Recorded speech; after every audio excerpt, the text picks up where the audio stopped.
Today, we're talking brains, we're talking yoga, and we're doing it with Miss Amanda Leaveck. Amanda studied neuroscience at the University of St. Thomas, where she attained her Bachelor's of Science. Then, graduated from the Rolf Institute of Structural Integration in 2017, focusing on the integral relationship between connective tissue and the nervous system. Using this, her passion of yoga, dance, and living deliciously, she founded Science and Magic. Science and Magic is a digital, subscription-based yoga studio that is designed to sync the nervous system to the cycles of the earth. In the studio, her team of contributors rotates their content through the 4 themes of Amanda's brilliant brain curriculum every month, which we'll get to in this show. In addition to Science and Magic, her services include private and group yoga classes, one-on-one group coaching, and my personal favorite, her meditation album, NeuroSound, which is a phenomenal to listen to before bed, during work breaks, just starting off in the day. There'll be links in the description. I encourage you to check it out. Please enjoy. You run Science and Magic. How are those two things connected? A lot of people think that it has to be science or magic, and those two terms aren't often used in the same context. But I like to say that it can be both, and science is something that you can see, something that you can observe, something that's tested, analytical, logical even. And magic is defined as the power of influencing the course of events by using mysterious or supernatural forces. So it's generally something that you can't see. It's more something that you feel or you intuit. So it doesn't have to be either or, it can be both and. And I think when it comes to the human body, the nervous system specifically, there is a lot that we know, but there is also a lot to be discovered and still learned. So our bodies are made of billions of neurons that connect in trillions of different ways. And there's literally a galaxy that exists within each of us. So I have a deep reverence for that mystery, for possibility, and for what we don't know. In magic, it can also be described as the art of using rituals to produce supernatural effects. So things like, maybe prayer or intention. And I like to study and learn about the intersection of the unseen and the seen.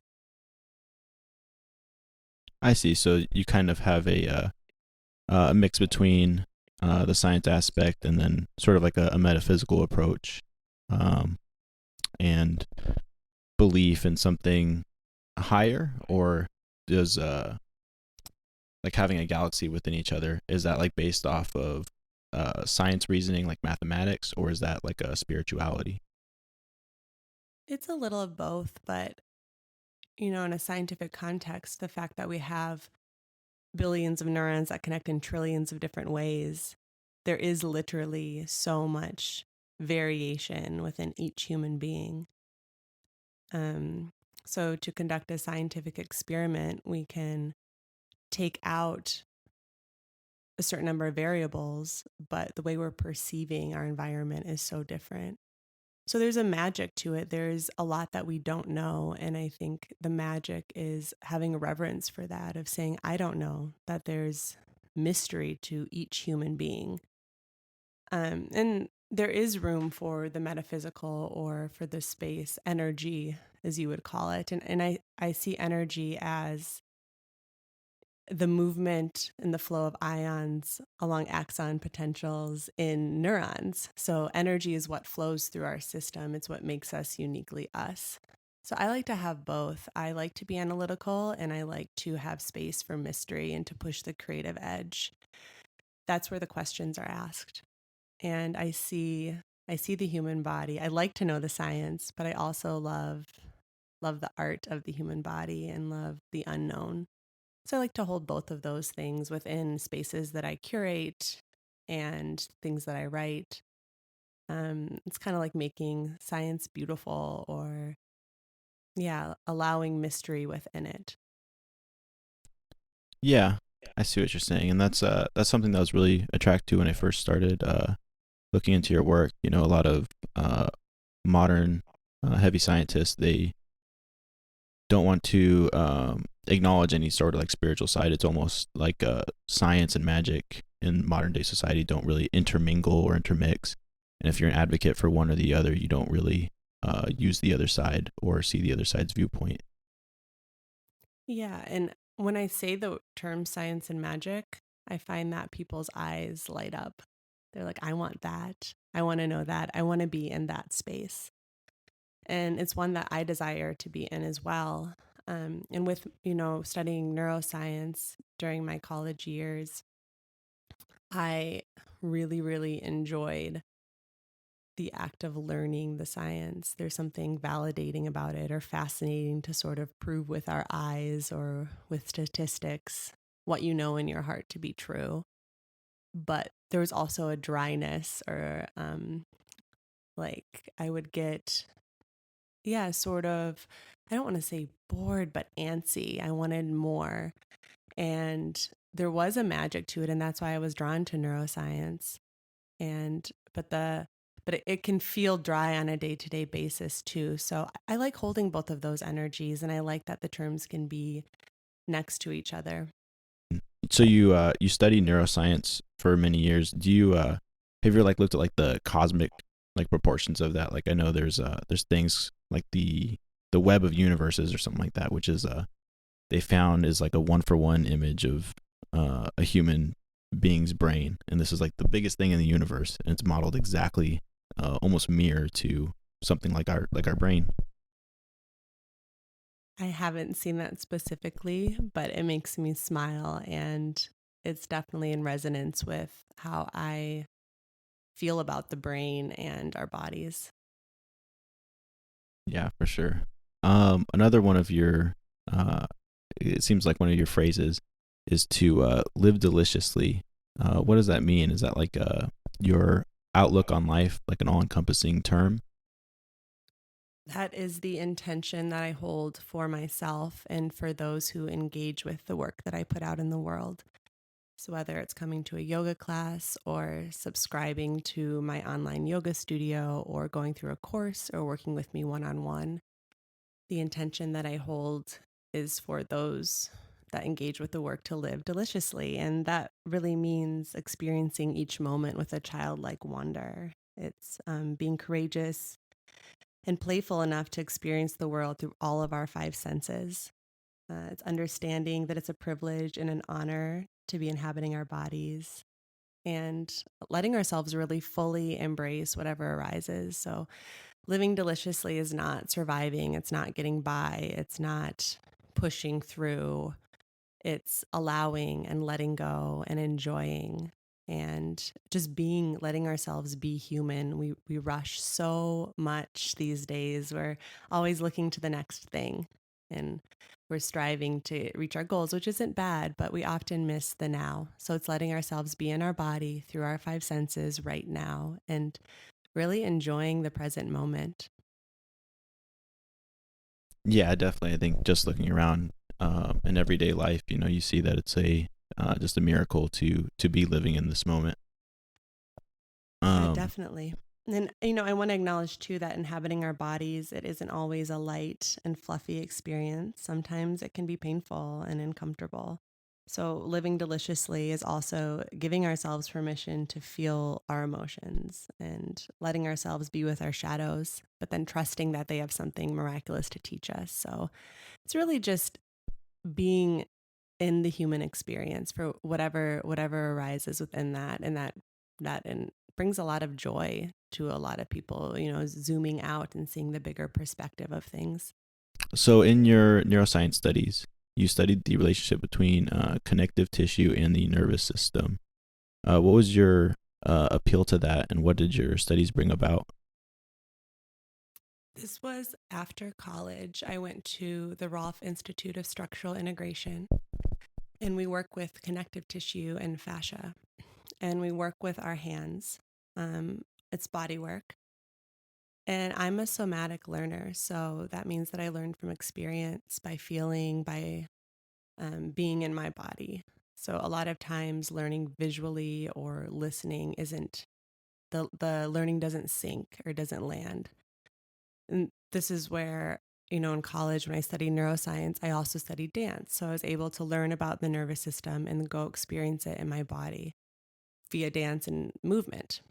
And when I went to the Rolf Institute and started to work one-on-one with clients and their nervous systems, I was able to feel the nervous system through my hands. So understand different connections in the ways the nervous system moves and responds and works with breath.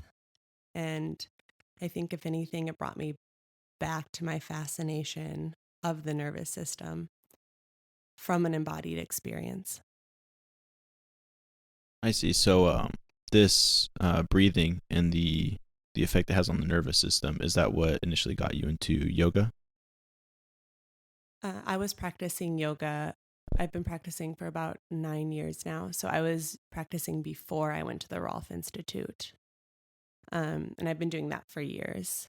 So I have been exploring my own nervous system through my yoga practice and by teaching classes and things like that. Okay. And what was the first time that you did try yoga? I tried yoga right after college. I was pretty burnt out and in a state of high stress in college.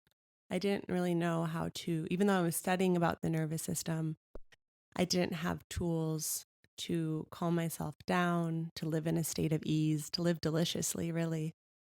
So I went to a yoga class and found that my whole system was able to balance. My mental state felt more balanced, calm, easeful. My body felt amazing.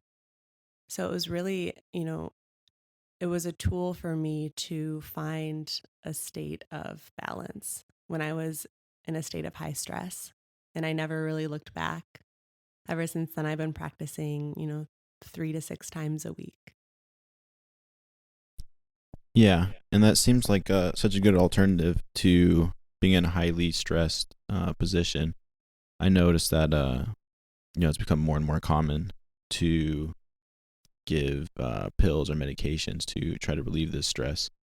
But also, there's like a rise in popularity with meditating instead of medicating. Yeah, definitely. There's a whole pharmacy in our brains, and our bodies are extremely, extremely intelligent. Often, there's two branches of the nervous system, the sympathetic and the parasympathetic. And the sympathetic is called it's referred to fight or flight and is designed to mobilize energy. And then the parasympathetic is referred to as rest or digest, and that's responsible for conserving energy. And a lot of us are walking around in this state of fight or flight. It's high stress, highly activated.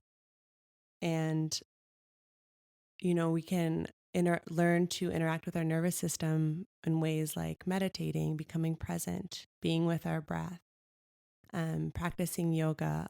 A lot of the yoga postures and sequences are medicinal in nature. You don't really have to do anything but be in them with your breath, and your nervous system will move out of a high state of arousal, of fight or flight, and into that parasympathetic nervous system, that rest or digest. And then natural processes can start to take over and restore and heal. So when I work with clients one on one or in group, that first step to living deliciously is moving out of a state of high high stress, fight or flight, and moving more into ease. And once you're in that parasympathetic state, there's nothing to do but just rest. And your body's mechanisms, and again, this is the magic, our body knows what it needs, will start to repair and restore. We just have to give ourselves space to allow that restoration to occur. Right, and that balance between those two nerves, the fight or flight, and the other one is that is homeostasis. Yeah, when both of these branches are working optimally, the body is in balance. And this is ease. And when we're in a state of ease, we're able to move through the world in more alignment with who we actually are. We're able to respond rather than react. We feel better. Our relationships are more calm, more loving. And, being our stress response is not a bad thing. It's when it's overly activated that it becomes detrimental to our health. So Our stress response has been developed over time to help us survive, to help us respond effectively to different threats. The thing that's missing most in our society right now is carving out time for recovery. So it is that balance. And that is one of the first steps that I use to work with clients. And I use meditation, yoga, and education of the nervous system as the primary ingredients to creating ease. I see. And that course that is called Brilliant Brain, correct? Yes, Brilliant Brain is the curriculum I use to help educate those who want to engage with this work and live deliciously. And it consists of 4 modules. And the first is about resiliency, about understanding the parasympathetic, sympathetic, a basic overview of the nervous system, and really the physiology of chronic stress. And the second module is about heart coherence. So it's understanding that our heart has a nervous system that's intrinsic to itself and it communicates to the brain. So it's about bringing in emotions to our experience. And then we move into subconscious patterning, which is a lot about brain waves and accessing these belief patterns that we form when we're younger in a lower brainwave state. And finally, conscious creation. So we're always creating our experience based off of our neural pathways and our beliefs and our subconscious. So it's about looking forward and what do we want to create and what does it feel like to create that thing that we want. So it's 4 modules, and I utilize yoga and meditation as a way to embody the learning. So it's consists of both lessons, presentations, reviews, worksheets, and guided meditations, yoga classes, and reflections. Because I'm a somatic learner, so I appreciate the ability to feel what I'm learning in my own body and want to offer that to those who engage with the curriculum. Yeah, for sure. I think I might be a somatic learner as well. Does So what exactly do people get out of this course? Like what changes in their life afterwards? They're able to experience more ease. So I find that since I know about my nervous system, if I find that I am triggered by an interaction or a situation, and I feel my heartbeat start to elevate and my palms start to sweat and my mind start to move a million miles a minute, because I understand what's happening in my body, I'm able to say, okay, my body's doing what it's supposed to be doing. I'm able to breathe with it. I know I have tools with breath work and yoga to calm my body down. And then I'm able to move into that state of parasympathetic. So just having education of what's happening in your body when it's happening, then you're not so much a victim to it. You're able to have a sense of presence with it. You're able to understand it. And then you can move through life with more ease. How how long do you think people should meditate daily in order to see benefit? I think that differs from person to person because we're all made up with all of these different neural connections and neural pathways. I don't think that there's a one subscribed practice for every single person. And I think people's mindfulness practice may vary too. So some people are more movers. You can meditate while moving. Some like to sit still in front of, in nature or something. Some like to meditate right before bed. So I think it's about following what feels good and following your own intuition and your own heart. And when I'm working with clients, my intention is to guide them back to their own wisdom, their own bodies, and then let them guide them towards a structure that feels good in their lives. And our lives all look different too. So a 5-minute meditation to one person might feel really easy and doable, and a 5-minute meditation to another may feel really hard to carve that out. So yeah, it looks different, and it's about what feels good and nourishing to each person. Okay. And then is there anything like you would suggest maybe listening to into the in the background to get in that meditative state? Personally, I love binaural beats, and they're different frequency sounds that move the brain into lower brainwave frequencies. So this helps me get into my subconscious, and it sort of feels like a mind massage. And I use binaural beats a lot. I've had some clients who they prefer the meditations without background music, and some prefer it with. So it really depends, again, on the person and what their preferences are and what feels good with their nervous system. Okay, and is that kind of how the album NeuroSound is like? My album NeuroSound was co-created with professional cellist and audio engineer Daniel Zamzow, and he is a phenomenal cello player. And we've been collaborating for years in live for yoga classes. So I'll sequence a yoga class, either yin or vinyasa, with an intention, and then he'll play cello in correspondence to my cueing and my sequence and interpret that through sound. And NeuroSound was designed to take that collaboration and bring it into a recording that could be brought anywhere for the user throughout life. They don't have to come to a yoga class to experience it. But yeah, Daniel interprets the intention of each meditative track into sound, and that soundscape is designed to be a supportive experience to move through the meditation. I see. And I was actually listening to a couple of those. One of them was called I hope I don't butcher this. Pineal gland activation. Yes, pineal gland Okay, activation. okay, pineal gland. Um, what exactly is the pineal gland? The pineal gland it it's referred to as the third eye in yoga, and it also is responsible for producing melatonin. And it's been known to help us access our intuition. So the pineal gland, by meditating on it, and the meditation guides you to roll your eyes up and in as if you're seeing through that third eye, that space between your eyebrows. And it creates this sort of ethereal feeling of connectedness and oneness, and in a greater connection to the world around us. I see. Have you done any like extensive research on the pineal gland at all?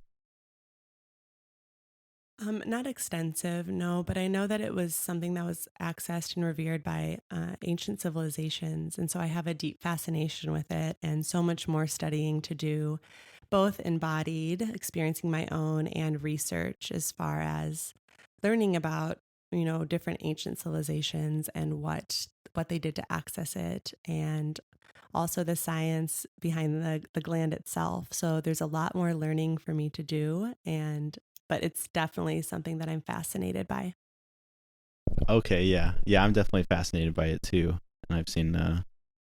I think a lot of uh, like Buddhists try to uh, reach a state with that pineal gland wide open, and I think a lot of like ancient civilizations overall have like throughout history tried to find different methods of opening that. Definitely. And it's little too.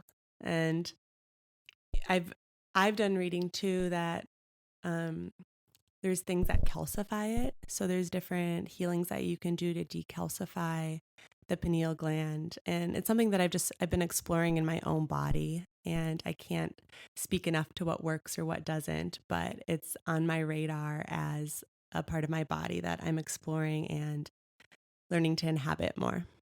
Okay, yeah, yeah. I actually I was looking into the decalcification of it too, and I think I saw some things like fluoride is one of the things that can calcify it, like excessive electronic use, things like that. Like, have you tried any like cutting any of those out to try to decalcify? Well, I don't drink tap water. So I drink RO water and remineralize it. And I mean, I'm pretty strict about it. I don't even boil vegetables in tap water.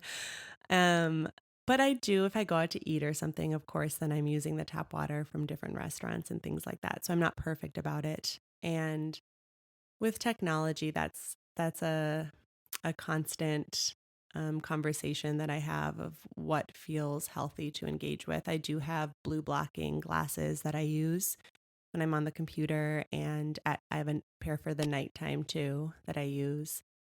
Um, and just try to be conscious of how much I'm in this digital space and how much time I'm experiencing in my body. And it's a constant dialogue, of course.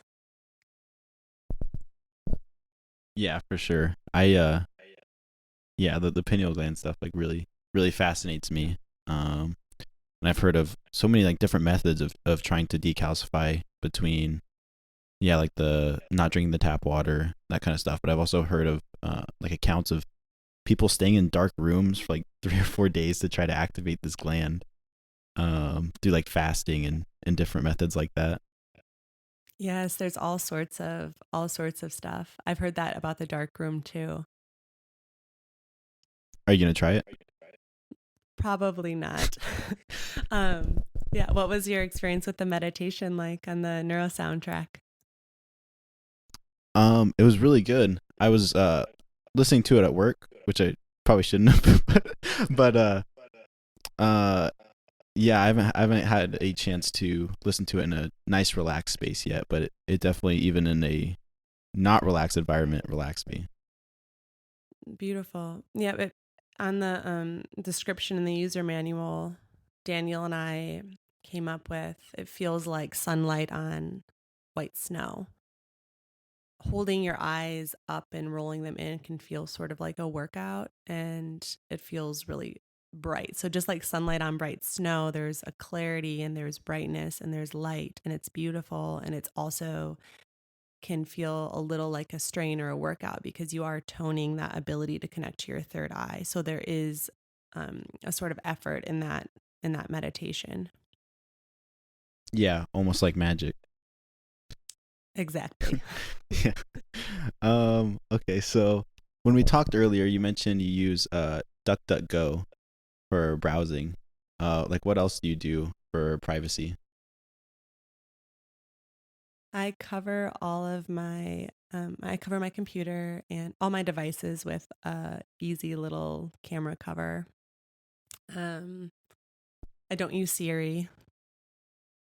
I think that's it that I consciously do. I mean, there's always things that you can do better with, but yeah.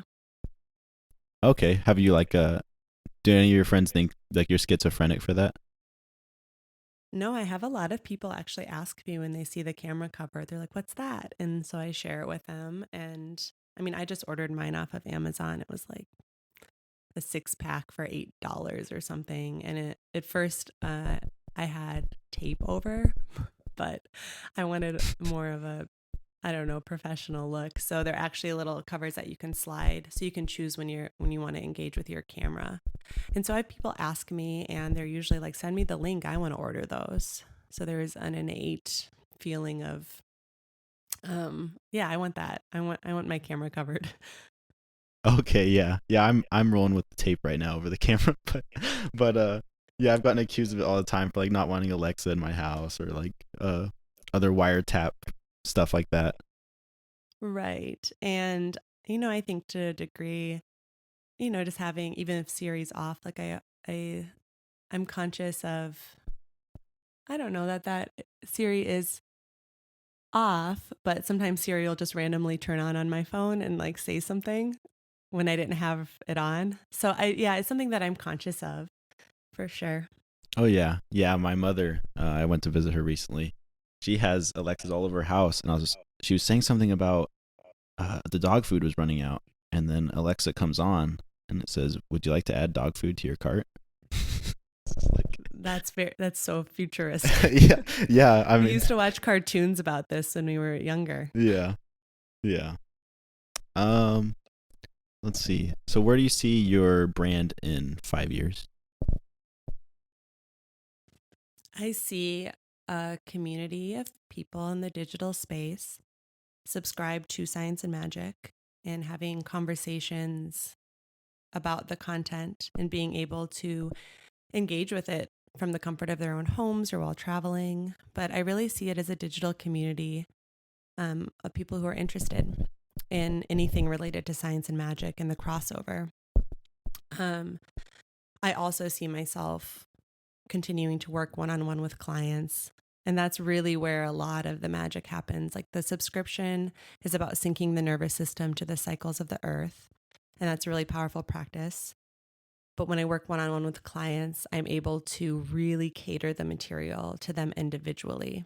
So I see, I see a digital community, and then my ability to work more tangibly one-on-one or like in small groups with clients as well. So just exactly what it is now, but expanded more. Yeah, that's really awesome. It seems like you really care about the individuals that you're working with more so than just trying to turn it into a business or, you know. Yeah, I love people, and I think if we're not enjoying our time in these bodies, I don't know, what's the point? Sometimes I hear a lot, people are like, where did the time go? Or it's already November, or things like this. And there are tools that you can use to just slow down and be here and enjoy this life and let experiences be delicious and yummy.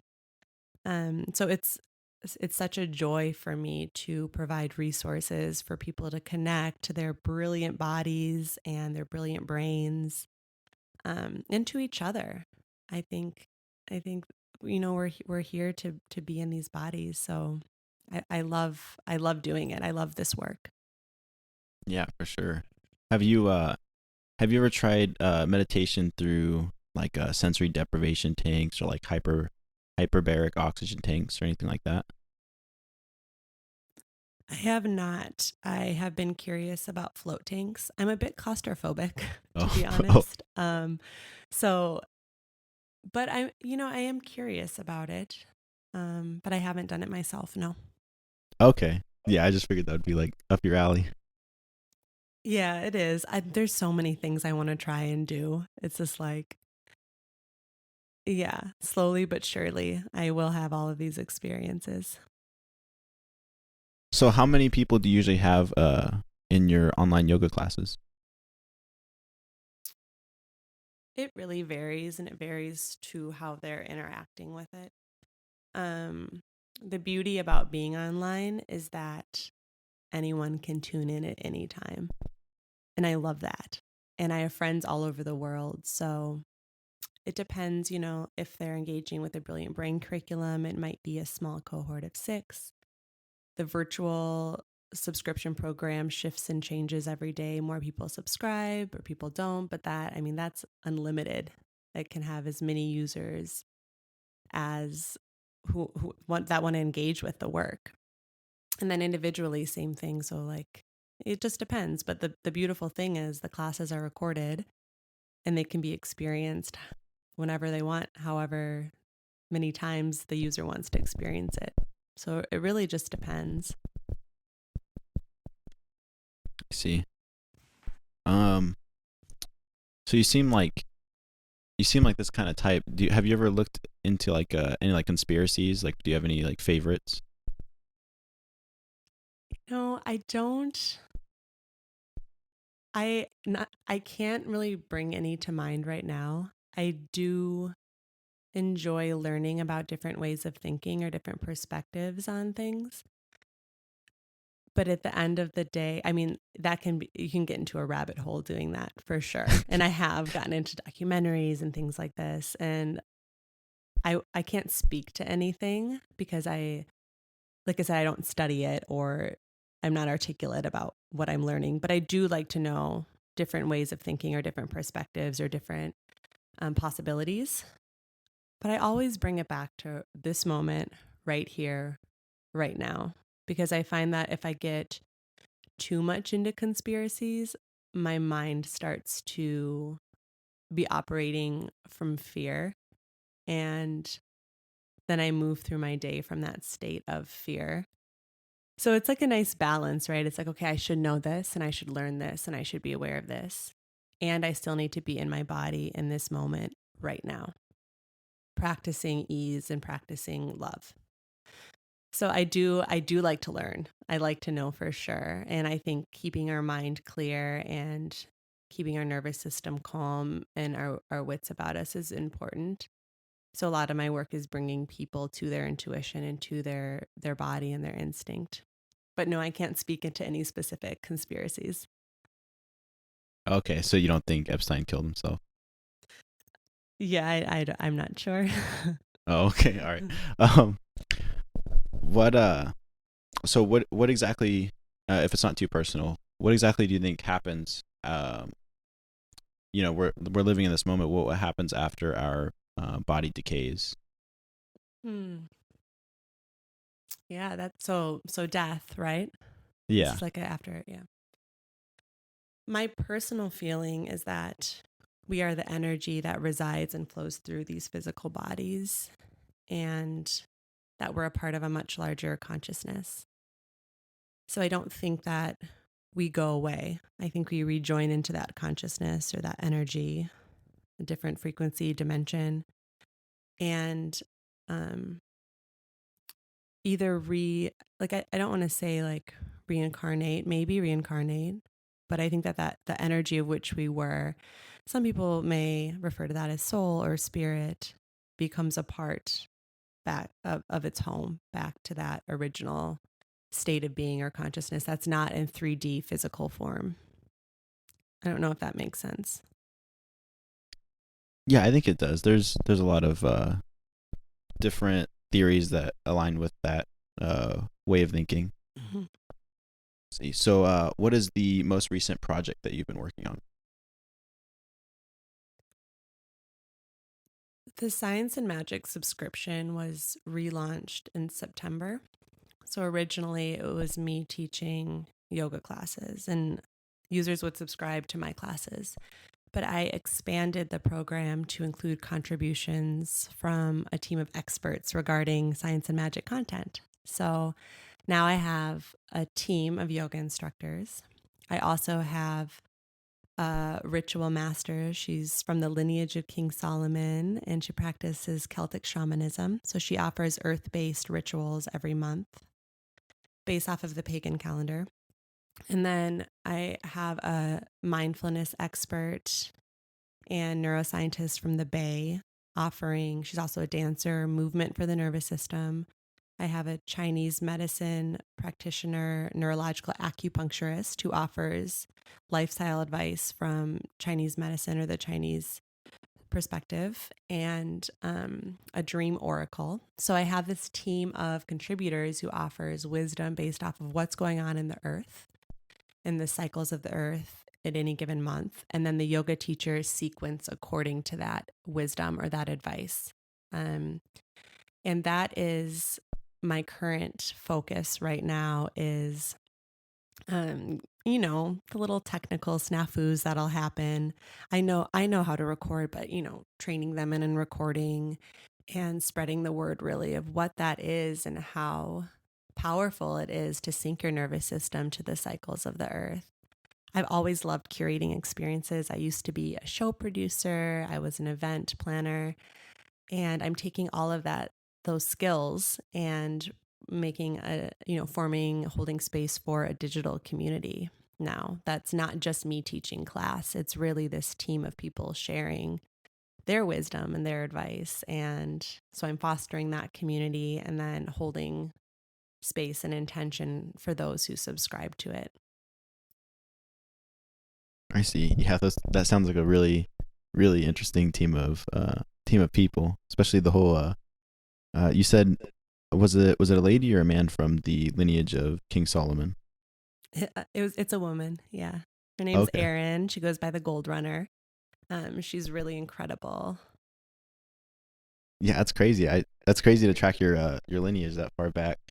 And Well, her learning is from that lineage. So I oh, I don't, see, I see. not that she's from it, but that's where her teachings stem from. So how do you recommend that someone like coming home from a stressful job, like how would they unwind after that in order to get back in a normal mindset? Again, it varies from person to person, but whatever it would take to get back into your body and out of your mind and mental thinking. Um, so I think a lot of our population probably goes home and gets on Netflix or maybe goes to happy hour. And these things aren't bad, but you're not necessarily calming your body down in a way that's nourishing or creating that space for intentional recovery. So, how I usually unwind would be my yoga practice is everything to me. So, engaging in, different yoga postures or sequencing, breath work, having a guided meditation, taking a bath, going on a walk without your phone, whatever brings you back to this present moment. Laying down and doing nothing. Who does that these days? So just like laying down on your couch for 10 minutes and just being, whatever it really takes to just rest intentionally, be intentionally. And then it brings your body out of a state of reactivity. And sometimes it takes more than like a 5 minute just sitting, although that can help. But a lot of our bodies are so wound up that it may take something a little bit more intentional to calm down. But yeah, 5 minutes can definitely help. Okay. Yeah, I've seen some studies or whatever. It was the first 30 minutes of waking up, supposedly you're the most creative out of any time of the day. And so I've seen like people take those first 30 minutes as an opportune time to just sit and do nothing or meditate. Have you ever like tried anything like that? For sure, mornings are potent. And the reason for that is our brainwave frequencies are slower. So a lot of the day we're operating in a state of beta brainwave frequency, which is alertness, responding to our environment, using our vision to see our environment. And then when we slow our brainwave frequencies down a little bit, close our eyes, move inward, we move into alpha, which is a lower brainwave frequency state. And this is where you start to be more creative. You start to, be more in flow. And then below that is where our subconscious lies. And this is in theta brainwave frequency. So this is these deep levels of imagining. It's kind of like when you're falling asleep and you're seeing certain like visions and but you're like, know that you're still there. You're not fully in your dream yet. And this is also a state of hypnosis. And then below that would be delta brainwaves, and that's a state of deep, deep sleep. So as you fall asleep, you're in theta. You move from beta to alpha to theta to delta. And then when you wake up, you're moving out of delta to theta to alpha to beta. And so that bridge, that time when you wake up, because your brain hasn't been hit by all of these external factors of the day, is a really potent time. And I would say, I work with my clients. What are you doing within the 10 minutes that you wake up? Are you grabbing your phone and scrolling through Instagram? Because you're imprinting what you're seeing into your subconscious in this slow brainwave frequency. In theta, you're literally like a sponge. You're like soaking up your whatever's around you with no discernment, no analytical mind. So, yeah, morning routine is huge, and having that space from input and being if you do, I mean, it's a great time if you're trying to input something in your subconscious, like a recording or a self hypnosis or look at a vision board or something. If you want to imprint things into your body, that's a really good time to do it right when you wake up or right as you're falling asleep. But yeah, you're creative because you're in a low brainwave frequency. So I feel like my mind's really, really clear in the morning. Not to mention it's generally pretty quiet in the mornings. You don't have a ton of outside stimuli. I mean, I don't have any kids. I'm sure if you have kids, it's not that case, but Yeah, yeah, it's a potent time. It's one of my favorite times for sure. that's awesome. I'll definitely have to try that sometime. Yeah. Um, do you have any closing remarks, Amanda? I would just say be curious about your body. And I would say that we all know what's best for us. There is a lot of information out there these days about the best diets, the best way to practice yoga, the best way we should be thinking. And when we carve out space to create more ease, to calm our bodies down, and we can just listen to our heart, our intuition, listen to how certain food feels when you eat it, listen to what time you want to go to bed. And from a deep place of genuine and authenticity, I think that's really where wisdom lies.